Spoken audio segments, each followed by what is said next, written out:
ವಿದ್ಯಾರ್ಥಿಗಳಿಗೆ ಮತ್ತು ಎಲ್ಲ ಪಾಲಕರಿಗೆ ಚಾನಲ್ಗೆ ಸ್ವಾಗತ.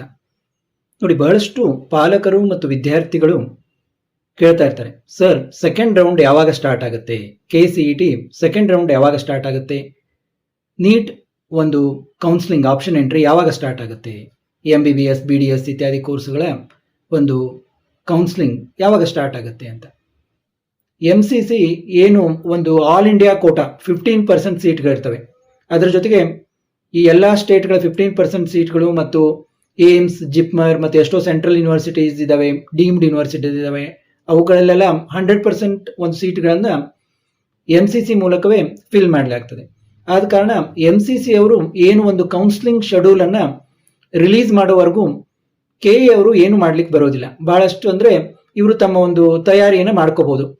ಏನು KE ಮೂಲಕ ಭಾಗವಹಿಸ್ತಾರಲ್ಲ, ಅವರ ರಿಜಿಸ್ಟ್ರೇಷನ್ ಮಾಡಿಸ್ಕೊಳ್ಳೋದು ಮತ್ತು ಏನಾದರೂ ನಿಮ್ಮ ಒಂದು ನೀಟ್ ಅಂಕಗಳನ್ನ ನೀವು KEಗೆ ಇದನ್ನ ಮಾಡೋದು, ಇಂಥ ಒಂದು ಪ್ರಾರಂಭಿಕ ಒಂದು ಪ್ರಿಪ್ರೇಷನ್ ಅನ್ನ ಇವ್ರು ಮಾಡ್ಕೋಬಹುದು ಅಷ್ಟೇ ಹೊರತು ಕೌನ್ಸಿಲಿಂಗ್ ಅನ್ನು ಸ್ಟಾರ್ಟ್ ಮಾಡಿ ಸೀಟ್ ಅಲಾಟ್ ಮಾಡಲಿಕ್ಕೆ ಆಗೋದಿಲ್ಲ.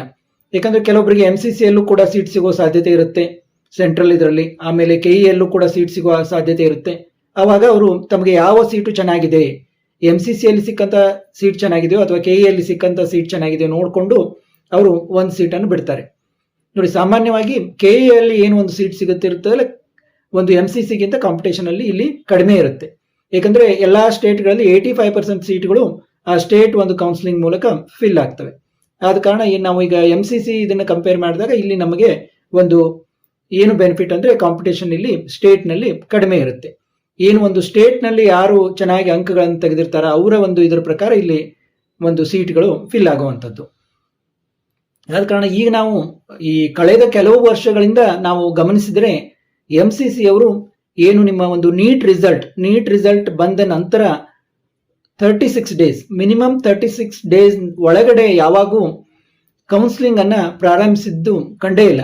ಈಗ ನಾವು ಕಳೆದ 3-4 ವರ್ಷಗಳ ಇದನ್ನ ನೋಡಿದಾಗ ಕೂಡ ಅವರು ಮಿನಿಮಮ್ ಒಂದು 36 ಡೇಸ್ 37 ಡೇಸ್ ಅನ್ನ ತೆಗೆದುಕೊಂಡೇ ಕೌನ್ಸಿಲಿಂಗ್ ಅನ್ನ ಪ್ರಾರಂಭ ಮಾಡಿದ್ದಾರೆ. ಈಗ ನೋಡಿ, 16th ರಿಸಲ್ಟ್ ಬಂದಿದೆ, 16th ಈವ್ನಿಂಗ್ ಆಲ್ಮೋಸ್ಟ್ ನೈಟ್ ಅಂತ ಹೇಳ್ಬೋದು ರಿಸಲ್ಟ್ ಬಂದಿದೆ. ಈಗ ನಮಗೆ 36 ಡೇಸ್ ಅಂತಂದ್ರೆ ನೆಕ್ಸ್ಟ್ ಇದು ಜುಲೈ, ಆಗಸ್ಟ್ 16 ನಂತರ ಆಗಸ್ಟ್ 22 ಆಲ್ಮೋಸ್ಟ್ ಆಗಸ್ಟ್ 22ಗೆ ಅವರ ಒಂದು ಕೌನ್ಸಿಲಿಂಗ್ ಶೆಡ್ಯೂಲ್ ಬರ್ಬೋದು. ಇಲ್ಲ ಈ ವರ್ಷ ತುಂಬಾ ಲೇಟ್ ಆಗಿದೆ, ನಾವು ಅಷ್ಟೊಂದು ಟೈಮ್ ತಗೊಳ್ಳೋದಿಲ್ಲ ಅಂತಂದ್ರೂ ಕೂಡ ಅವರು ಸಾಕಷ್ಟು ಒಂದು ಪ್ರಿಪ್ರೇಷನ್ ಮಾಡ್ಕೊಳ್ಳೋದಿರುತ್ತೆ. ಹಬ್ಬ ಅಂದ್ರೆ 1 ಮಂತ್ಗೆ ಸ್ಟಾರ್ಟ್ ಮಾಡ್ಬೋದು. ಈಗ ಒಂದು ಈಗ ಜುಲೈ 16ಗೆ ಬಂದಿದೆ ಅಂದ್ರೆ ಆಗಸ್ಟ್ 16ಗೆ ಪ್ರಾರಂಭ ಮಾಡಬಹುದು. ಆಗಸ್ಟ್ 16 ಒಳಗಡೆ ಅಂತ ಪ್ರಾರಂಭ ಮಾಡುವ ಯಾವುದೇ ಒಂದು ಸಂದರ್ಭ ಕಂಡು ಬರೋದಿಲ್ಲ. ಆವಾಗ KE ಅವರು ಏನ್ ಮಾಡ್ಬೇಕಾಗತ್ತೆ, KE ಅವರು ಕೂಡ ನೀಟ್ ವಿದ್ಯಾರ್ಥಿಗಳನ್ನ ತೆಗೆದುಕೊಂಡು ತಾವು ಸೆಕೆಂಡ್ ರೌಂಡ್ ಏನು ಇದು KCET ರೌಂಡ್ ಸೆಕೆಂಡ್ ಜೊತೆಗೆ ಈ ನೀಟ್ ಒಂದು ಕೌನ್ಸಿಲಿಂಗ್ ಅನ್ನು ಕೂಡ ಪ್ರಾರಂಭ ಮಾಡಬೇಕು, ಅವರ ಆಪ್ಷನ್ ಎಂಟ್ರಿಯನ್ನು ಕೂಡ ಪ್ರಾರಂಭ ಮಾಡಬೇಕು ಅಂತಂದ್ರೆ MCC ಅವರ ಶೆಡ್ಯೂಲ್ಗಾಗಿ ಕಾಯಲೇಬೇಕಾಗುತ್ತೆ, ಅವರ ಒಂದು ಕೌನ್ಸಿಲಿಂಗ್ ಶೆಡ್ಯೂಲ್ಗಾಗಿ. ಮತ್ತೊಂದು ವೇಳೆ ಹಾಗೆ ಮಾಡಲಿಲ್ಲ, ಇವರು ಸೆಕೆಂಡ್ ರೌಂಡ್ ಅನ್ನು ಅಷ್ಟೇ ತಮ್ಮ ಏನು ಒಂದು KCET ಕೋರ್ಸ್ ಇದಾವಲ್ಲ, ನಮ್ಮ ಇಂಜಿನಿಯರಿಂಗ್ ಆಯ್ತು, ಫಾರ್ಮ್ ಸೈನ್ಸ್ ಆಯ್ತು, ವೆಟರ್ನರಿ, ಮತ್ತೆ ಈಗ ಇನ್ನೂ ಇದನ್ನ ಬಿಟ್ಟಿಲ್ಲ ಏನು ಫಾರ್ಮಸಿ, ಅವನ್ನೆಲ್ಲ ಸ್ಟಾರ್ಟ್ ಮಾಡಿದ್ರು ಅಂತ ಅನ್ಕೊಳ್ಳಿ. ಅವಾಗ ಇಂಜಿನಿಯರಿಂಗ್ ವಿದ್ಯಾರ್ಥಿಗಳಿಗೆ ಅಷ್ಟೇನು ವ್ಯತ್ಯಾಸ ಆಗೋದಿಲ್ಲ. ಯಾಕಂದ್ರೆ ಈಗ ನಾವು ಲಾಸ್ಟ್ ಇಯರ್ ಒಂದು ಡಾಟಾವನ್ನು ಗಮನಿಸಿದ್ರೆ ನೋಡಿ, ಮೆಡಿಕಲ್ ಸೀಟು ಎಷ್ಟು ಸೀಟುಗಳು KEಯಿಂದ ಅಲಾಟ್ ಆಗಿವೆ, 10,559 MBBS ಸೀಟ್ಗಳು ಅಲಾಟ್ ಆಗಿವೆ. ಮತ್ತೆ ಡೆಂಟಲ್ ಸೀಟ್ಗಳು 2,709 ಡೆಂಟಲ್ ಸೀಟ್ಗಳು ಅಲಾಟ್ ಆಗಿವೆ. ಇನ್ನು ಆಯುಷ್ದವ್ರೇನು ನಮಗೊಂದು ಅಷ್ಟೊಂದು ಕಾಂಪಿಟೇಷನ್ ಅಲ್ಲ ಅಂತ ನೀವು ತಿಳ್ಕೊಬಹುದು. ಆದ್ರೂ ಕೆಲವೊಬ್ರು BAMS ಅನ್ನ BEಗಿಂತ ಅಂದ್ರೆ ಇಂಜಿನಿಯರಿಂಗ್ ಕಲ್ತ್ರೆ ಎಲ್ಲೂ ಪ್ಲೇಸ್ಮೆಂಟ್ ಆಗಲ್ಲ ಬಿಡು ಅಂತ ಅವರ ಏನೋ ರಿಲೇಷನ್ ಅಲ್ಲಿ ಅದು ನೋಡಿರ್ತಾರೆ. ಕೆಲವೊಮ್ಮೆ ಇಂಜಿನಿಯರಿಂಗ್ ಗಿಂತ ಜಾಸ್ತಿ ಪ್ರಿಫರೆನ್ಸ್ BAMSಗೂ ಕೊಡುವಂತಹ ಜಾಣ ವಿದ್ಯಾರ್ಥಿಗಳು, ಅಂದ್ರೆ ಅವರು ಕೂಡ ಇಂಜಿನಿಯರಿಂಗ್ ನಲ್ಲಿ ರ್ಯಾಂಕ್ ಚೆನ್ನಾಗಿದ್ದು BAMS ಹೋಗೋರು ಇರ್ತಾರೆ. ಅದನ್ನ ಅಲ್ಲಿ ನೋಡಿ, ಆಯುಷ್ ಕೂಡ 8,945 ಸೀಟ್ಗಳಿವೆ. ಅಂದ್ರೆ ಅದನ್ನ ಬಿಟ್ಬಿಡೋಣ, ಈಗ ನಮಗೆ ಓನ್ಲಿ ಮೆಡಿಕಲ್ MBBS ಸೀಟ್ಗಳು ಮಾತ್ರ ನಮಗೆ ಏನು ಇಂಜಿನಿಯರಿಂಗ್ ಸ್ಟೂಡೆಂಟ್ಸ್ಗೆ ಕಾಂಪಿಟೇಟರ್ ಅಂತ ತಿಳ್ಕೊಂಡ್ರು ಕೂಡ 10,559 ಮತ್ತೆ ಈ ವರ್ಷ ಇನ್ನೂ 1,500 ಸೀಟ್ಗಳು ಜಾಸ್ತಿ ಆಗಿದಾವೆ. ಮತ್ತು ಡೆಂಟಲ್ ವಿದ್ಯಾರ್ಥಿಗಳನ್ನೆಲ್ಲ ತೆಗೆದುಕೊಂಡ್ರೆ ಆಲ್ಮೋಸ್ಟ್ 13,000 ಸ್ಟೂಡೆಂಟ್ಸ್, ಅಂದ್ರೆ 13,000 ಸ್ಟೂಡೆಂಟ್ಸ್ ಏನು ಸಿಸ್ಟಮ್ ನಲ್ಲಿ ಇದ್ದಾರೆ, ಅವರು ನಿಮ್ಮ ಒಂದು ಏನು ಇಂಜಿನಿಯರಿಂಗ್ ಸ್ಟೂಡೆಂಟ್ಸ್ ಏನಿದ್ದಾರೆ ಅವ್ರಿಗೆ ಕಾಂಪಿಟೇಟರ್. ಅಂದ್ರೆ ಅವ್ರಿಗೂ ಪಾಪ ಏನು ಅನಿವಾರ್ಯ ಇದೆ, ಅವ್ರಿಗೇನು ನಿಮ್ಮ ಸೀಟ್ಗಳನ್ನು ಇಂಜಿನಿಯರಿಂಗ್ ಸೀಟ್ಗಳನ್ನು ಹಿಡ್ಕೊಂಡು ಇಟ್ಕೋಬೇಕು ಅಂತ ಏನಿಲ್ಲ. ಯಾಕಂದ್ರೆ ಅವ್ರಿಗೆ ಇನ್ನೊಂದು ಸೀಟ್ ಅನ್ನು ತಗೋಬೇಕಂತಂದ್ರೆ ಅದು ಓಪನ್ ಆಗಿಲ್ಲ. ಆದ ಕಾರಣ ಇಲ್ಲಿ ಏನಾಗ್ತದೆ ಅಂದ್ರೆ ಮತ್ತೆ ನೀವೆಲ್ಲ ಗಮನಿಸಬಹುದು, ಯಾರು ನೀಟಲ್ಲಿ MBBS ಸೀಟ್ ತೆಗೆದುಕೊಳ್ಳುವಷ್ಟು ಚೆನ್ನಾಗಿ ಪರ್ಫಾರ್ಮೆನ್ಸ್ ಮಾಡಿರ್ತಾರೆ, ಏನು 500ಕ್ಕಿಂತ ಒಂದು ಹೆಚ್ಚಿನ ಅಂಕಗಳನ್ನು ತೆಗೆದುಕೊಳ್ಳುವಂತಹ ಒಂದು ಪ್ರತಿಭಾನ್ವಿತ ಏನು ವಿದ್ಯಾರ್ಥಿಗಳಿದ್ದಾರಲ್ಲ, ಅವರೆಲ್ಲ ನಾನು ಗಮನಿಸಿದಂತೆ ಇಂಜಿನಿಯರಿಂಗ್ ನಲ್ಲೂ ಕೂಡ ಒಳ್ಳೆ ಅಂಕಗಳನ್ನು ತೆಗೆದುಕೊಂಡಿರ್ತಾರೆ. ಯಾಕಂದ್ರೆ ಅವರ ಒಂದು ಫಿಸಿಕ್ಸ್ ಕೆಮಿಸ್ಟ್ರಿ ಪ್ರಿಪರೇಷನ್ ತುಂಬಾ ಸ್ಟ್ರಾಂಗ್ ಇರುತ್ತೆ.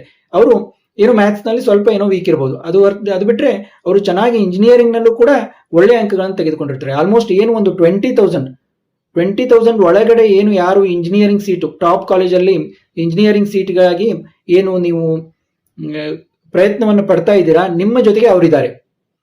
ಆದ ಕಾರಣ ಯಾರು ಒಂದು 20,000 ಒಳಗಡೆ ನಿಮಗೆ ಏನು ಸೀಟ್ ಸಿಗಬೇಕಾಗಿದೆ, ಅದು ಈ ಒಂದು ಏನು ನೀಟ್ ಡೆಂಟಲ್ ಮತ್ತು ಇದು ಮೆಡಿಕಲ್ MBBS ಮತ್ತು ಡೆಂಟಲ್ ಆಲ್ಮೋಸ್ಟ್ ಆ ವಿದ್ಯಾರ್ಥಿಗಳಿಂದ ನಿಮ್ಮ ಸೀಟು ಸಿಗೋದಿಲ್ಲ ನಿಮಗೆ. ಯಾಕಂದ್ರೆ ಅವರು ಕೂಡ ಸಿಸ್ಟಮ್ ನಲ್ಲಿ ಇದ್ದಾರೆ. ಆ ಒಂದು 20,000 ಏನು ರ್ಯಾಂಕ್ ಇದೆ ಅದರಲ್ಲಿ ಎಷ್ಟೋ ಜನ 20 to 25 ಅಂತ ಕೂಡ ತಿಳ್ಕೊಬಹುದು ನೀವು. ಅಷ್ಟು ವಿದ್ಯಾರ್ಥಿಗಳು, ಒಳ್ಳೆ ರ್ಯಾಂಕ್ ಇರುವಂತಹ ವಿದ್ಯಾರ್ಥಿಗಳು ಸಿಸ್ಟಮ್ ನಲ್ಲಿ ಇಂಜಿನಿಯರಿಂಗ್ ಸೀಟ್ಗಳನ್ನು ಹಿಡಿದುಕೊಂಡು ಕೂತಿದ್ದಾರೆ. ಯಾವಾಗ ನಿಮಗೆ ಒಂದು ಕೌನ್ಸಿಲಿಂಗ್ ಸ್ಟಾರ್ಟ್ ಆಗಿ ಅವ್ರಿಗೂ ಕೂಡ MBBS ಸೀಟು BDS ಸೀಟು ಏನು ಅಲಾಟ್ ಆಗ್ತದಲ್ಲ, ಅವಾಗ ಈ ಸೀಟುಗಳು ವೇಕೆಂಟ್ ಆಗ್ತವೆ. ಅಂದ್ರೆ ಒಬ್ಬರಿಗೆ ನಿಮ್ಗೆಲ್ಲ ಗೊತ್ತು, ಒಬ್ಬರಿಗೆ ಒಂದೇ ಕೋರ್ಸು ಒಂದೇ ಸೀಟು ಅಲಾಟ್ ಆಗೋದು, ಒಂದೇ ಕಾಲೇಜು ಒಂದೇ ಕೋರ್ಸು ಅಲಾಟ್ ಆಗೋದು, ಒಬ್ಬೊಬ್ಬರಿಗೆ 2 ಸೀಟ್ಗಳು ಅಲಾಟ್ ಆಗೋದಿಲ್ಲ. ಯಾವಾಗ ಅವರಿಗೆ MBBS ಸೀಟು ಅಥವಾ BDS ಸೀಟು ಸಿಕ್ತಂದ್ರೆ ಇಲ್ಲಿ ಅವರ ಒಂದು ಸೀಟು ನಿಮಗೆ ಸಿಗೋ ಚಾನ್ಸ್ ಇರುತ್ತೆ. ಆದ ಕಾರಣ ಒಂದು ವೇಳೆ KEAದವರು ಸೆಕೆಂಡ್ ರೌಂಡ್ ಸ್ಟಾರ್ಟ್ ಮಾಡ್ತೀವಿ, ನಾವು MCC ಕೌನ್ಸಿಲಿಂಗ್ ತುಂಬಾ ಲೇಟ್ ಆಗ್ತಾ ಇದೆ, ಅವರ ಒಂದು MBBS BDS ಇದು ಆಪ್ಷನ್ ಎಂಟ್ರಿ ಒಂದು ಶೆಡ್ಯೂಲ್ ಏನಿದೆ ತುಂಬಾ ಲೇಟ್ ಆಗ್ತಾ ಇದೆ, ನಾವು ಸೆಕೆಂಡ್ ರೌಂಡ್ ಅನ್ನ ಪ್ರಾರಂಭ ಮಾಡ್ತೀವಿ ಅಂತ ಒಂದು ವೇಳೆ ಪ್ರಾರಂಭ ಮಾಡಿದ್ರು ಕೂಡ ಆವಾಗ ಈಗೇನಿದು ಫಸ್ಟ್ ರೌಂಡ್ ರಿಸಲ್ಟ್ ಬಂದಿದೆಯಲ್ಲ, ಇದಕ್ಕಿಂತ ತುಂಬಾ ವ್ಯತ್ಯಾಸ ನಮಗೆ ಕಂಡು ಬರೋದಿಲ್ಲ. ಒಂದು ವೇಳೆ ಈ ಎಲ್ಲ ಒಂದು ಏನು ಮೆಡಿಕಲ್ ವಿದ್ಯಾರ್ಥಿಗಳು MBBS BDS ಅವ್ರದ್ದು ಕೂಡ counselling at a time start ಆದ್ರೆ ಅವಾಗ ಏನಾಗ್ತದೆ, ನಿಮಗೆ ಸಾಕಷ್ಟು ಒಂದು ಬದಲಾವಣೆಗಳನ್ನು ನೀವು ನೋಡಬಹುದು. Minimum 10 to 20%. ಈಗ ನೋಡಿ 10,000 ಇದ್ದ ಒಂದು ಸೀಟು ನಿಮಗೆ 12,000 ರ್ಯಾಂಕ್ ವರೆಗೆ ಹೋಗ್ಬೋದು, 20,000 ಇದ್ದು 24,000 ವರೆಗೆ ಹೋಗ್ಬೋದು, 30,000 ಇದ್ದು 36,000 ವರೆಗೆ ಹೋಗ್ಬೋದು, 40,000 ಇದ್ದು 50,000 ವರೆಗೆ ಹೋಗ್ಬೋದು. ಈ ರೀತಿ ಬಹಳಷ್ಟು ವೇರಿಯೇಷನ್ ಆಗ್ತವೆ. ಮತ್ತೆ ಕೆಳಗಿನವ್ರಿಗೆ ಬೆನಿಫಿಟ್ ಆಗೋದಿಲ್ವಾ, ಅವ್ರಿಗೂ ಕೂಡ ಬೆನಿಫಿಟ್ ಆಗುತ್ತೆ. ಹೇಗೆ ಈ ಏನು ಒಂದು 30,000 ಇದ್ದಂತ ಒಂದು ವಿದ್ಯಾರ್ಥಿ ಒಂದು ವೇಳೆ 25,000 ಇರುವಂತಹ ಈಗ 25,000 ಇರುವಂತಹ ಒಂದು ಸ್ಥಾನಕ್ಕೆ ಹೋದಾಗ ಅಲ್ಲಿ ಏನು ಒಂದು 40,000 35,000 ಇರೋ ವಿದ್ಯಾರ್ಥಿ ಸಿಕ್ಕಿರುವಂತಹ ಕಾಲೇಜು ಅವನಿಗೆ ಮೇಲಿನ ಕಾಲೇಜು ಸಿಗುತ್ತೆ. ಅಂದ್ರೆ ಒಬ್ಬರ ಕಾಲೇಜು ಒಬ್ಬರಿಗೆ ಅಲಾಟ್ ಆಗ್ತಾ ಹೋಗ್ತದೆ. ಅಂದ್ರೆ ಕೆಳಗಿನವರು ಮೇಲೆ ಮೇಲೆ ಬರ್ತಾ ಹೋಗ್ತಾರೆ. ಆದ ಕಾರಣ ಏನು ನಮಗೆ MCC ಕೌನ್ಸಿಲಿಂಗ್ ಶೆಡ್ಯೂಲ್ ತುಂಬಾ ಇಂಪಾರ್ಟೆಂಟ್ ಆಗ್ತದೆ. ಈಗ ಸೆಕೆಂಡ್ ರೌಂಡ್ ಆಯ್ತು ಪ್ರಾರಂಭ ಮಾಡ್ಲಿಕ್ಕೆ. ಈ ಒಂದು ವಿಡಿಯೋ ಮಾಡೋ ಉದ್ದೇಶ ಏನಂದ್ರೆ, ಬಹಳಷ್ಟು ವಿದ್ಯಾರ್ಥಿಗಳು ಪಾಲಕರು ಪದೇ ಪದೇ ಫೋನ್ ಮಾಡಿ, ಸರ್ ಸೆಕೆಂಡ್ ರೌಂಡ್ ಯಾವಾಗ ಪ್ರಾರಂಭ ಆಗ್ತದೆ, ನೀಟ್ ಕೌನ್ಸಿಲಿಂಗ್ ಯಾವಾಗ ಪ್ರಾರಂಭ ಆಗ್ತದೆ ಅಂತಂದ್ರೆ, ನಾವು ಏನಿಲ್ಲಿ ತಿಳ್ಕೊಬೇಕಂದ್ರೆ, ಯಾರಿಗೆ ಈಗ ನಿಮ್ಗೆ ಅಡ್ಮಿಷನ್ ಮಾಡಿಸ್ಲಿಕ್ಕೆ ಮನಸ್ಸಿಲ್ಲ, ನೀವು ವೇಟ್ ಮಾಡ್ತೀರಾ ಅಂತಂದ್ರೆ ಈಗ ವೇಟ್ ಮಾಡೋದು ಅನಿವಾರ್ಯ, ಏನು ಮಾಡ್ಲಿಕ್ಕೆ ಬರೋದಿಲ್ಲ. ಇನ್ನೂ 1 ತಿಂಗಳು ನಾವು ಮಿನಿಮಮ್ ವೇಟ್ ಮಾಡಲೇಬೇಕು. ನಮ್ಮ ಒಂದು ಕೌನ್ಸಿಲಿಂಗ್ ನಡೆಯೋದು ಆಗಸ್ಟ್ ಕೊನೆ ವಾರದಲ್ಲಿ, ಆಗಸ್ಟ್ 20ರ ನಂತರ ನಮ್ಮ ಒಂದು ಕೌನ್ಸಿಲಿಂಗ್ ಏನು ಶೆಡ್ಯೂಲು ಆಪ್ಷನ್ ಎಂಟ್ರಿ ಪ್ರಾರಂಭ ಆಗ್ತದೆ. ಅದರ ಒಳಗೆ ಏನಾದರೂ ಪ್ರಾರಂಭ ಮಾಡಿದ್ರೆ ನಾನು ಹೇಳಿದ್ನಲ್ಲ ಆ ರೀತಿ ಆಗುತ್ತೆ. ಯಾವುದೇ ಒಂದು ಹೆಚ್ಚಿನ ಒಂದು ಬೆನಿಫಿಟ್ ಇಂಜಿನಿಯರಿಂಗ್ ವಿದ್ಯಾರ್ಥಿಗಳಿಗೆ ಆಗೋದಿಲ್ಲ. ಮತ್ತೆ ಮುಂದಿನ ವಿಡಿಯೋದಲ್ಲಿ ಭೇಟಿಯಾಗೋಣ. ನಿಮ್ಮದೇನಾದರೂ ಪ್ರಶ್ನೆಗಳಿದ್ರೆ ಕಾಮೆಂಟ್ನಲ್ಲಿ ಕೇಳಿ, ಆದಷ್ಟು ನಿಮ್ಮ ಪ್ರಶ್ನೆಗಳಿಗೆ ಉತ್ತರಿಸಲಿಕ್ಕೆ ಪ್ರಯತ್ನಿಸ್ತೀನಿ. ಮತ್ತೆ ಮುಂದಿನ ವಿಡಿಯೋದಲ್ಲಿ ಭೇಟಿಯಾಗೋಣ.